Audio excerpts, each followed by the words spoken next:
MT Patel સાર્વજનિક વિદ્યાલય વિભાગ 3 green energy highway energy. આપણે સૌ જાણીએ છીએ કે વિશ્વમાં ઉર્જાનો જથ્થો અચળ છે, તે કોઈ દિવસ નાશ પામતું નથી કે તેનું સર્જન થતું નથી। ઉર્જાનું એક સ્વરૂપમાંથી બીજા સ્વરૂપમાં રૂપાંતર થાય છે। પર્યાવરણને નુકસાન કર્યા વગર ઉત્પન્ન થતી ઉર્જા એટલે ગ્રીન ઉર્જા। અમારા આ પ્રોજેક્ટ દ્વારા બે કોન્સેપ્ટ સમજાવવા જઈ રહ્યા છે, પાઇઝો ઇલેક્ટ્રિક પ્લેટ અને હાઈવે પર ચાલતા વાહનો દ્વારા પ્રદૂષણ રહિત વીજ ઉત્પાદન। અમારા પ્રોજેક્ટનો મુખ્ય ઉદ્દેશ એ છે કે આ નવીન બાબતથી લોકો સજાગ થાય, તેના વિશે વિચારે અને તેને વિકસવા પ્રેરિત થાય।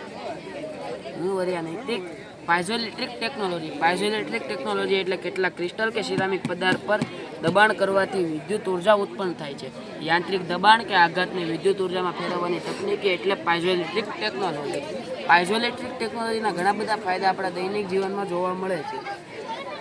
રોડ પર ચાલતા વાહનો દ્વારા વીજળી ઉત્પન્ન કરવી, મેડિકલ ક્ષેત્રે, ઉદ્યોગ ક્ષેત્રે, દૈનિક જીવનમાં ઘડિયાળ, લાઇટર વગેરેમાં જોવા મળે છે। ફૂડ સ્ટેપ પાવર જનરેશન વગેરેમાં ઉપયોગી છે।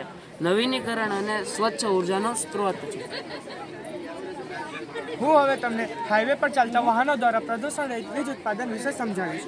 આ પ્રોજેક્ટમાં એકેલી પ્લાસ્ટિક અથવા લોખંડના બહુ પાંખો ધરાવતું વિન્ડ ટર્બાઇન બનાવવામાં આવે છે, જેને હાઈવેની વચ્ચે રહેલા ડિવાઈડરની ઉપર ક્રમશર ઊભી હરોળમાં બે બેરિંગો વચ્ચે અથવા અન્ય ઘર્ષણ પદ્ધતિથી ઊભું કરવામાં આવે છે। જો જ્યારે વાહન 15 થી 20 કિલોમીટર પર અવરની સ્પીડે ગતિ કરે છે, ત્યારે તેના દ્વારા સર્જાતા પવનના ઝપાટાને કારણે વિન્ડ ટર્બાઇન ફરે છે। વિન્ડ ટર્બાઇન 1 મિનિટમાં 20 થી 30 વખત ફરે છે, ત્યારે વિદ્યુત ઉત્પન્ન થાય છે।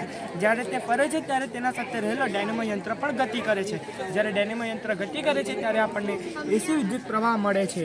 તેનો સંગ્રહ આપણે બેટરી અને હાઇડ્રો સ્ટોરેજમાં કરી શકીએ છીએ। જ્યારે તેનો જરૂર પડે તો આપણે તેને પુનઃ ઉપયોગમાં લઈ શકીએ છીએ। નાનું વિન્ડ ટર્બાઇન તે 1 કિલોવોટથી 10 કિલોવોટ વિદ્યુત ઉત્પન્ન કરે છે। વિન્ડ ટર્બાઇનના ફાયદા: આ વિદ્યુત પ્રવાહ ઇલેક્ટ્રિક વાયર દ્વારા પાવર સ્ટોરેજમાં મોકલવામાં આવે છે, જ્યાંથી ગામ, શહેર કે ઔદ્યોગિક સ્થળે મોકલવામાં આવે છે। ગ્રીન હાઉસમાં ગેસ ઉત્સર્જન ઘટાડે છે અને કાર્બન ડાયોક્સાઇડ વાયુનું પ્રમાણ ઘટાડે છે। હવા અને જળ પ્રદૂષણમાં ઘટાડો કરે છે। આર્થિક લાભ થાય છે, વીજળીની બચત થાય છે અને સ્થાનિક લોકોને વીજળીની સુવિધા મળી રહે છે। વિના મૂલ્યે વીજ વપરાશ, દેશનો સાથ, દેશનો વિકાસ।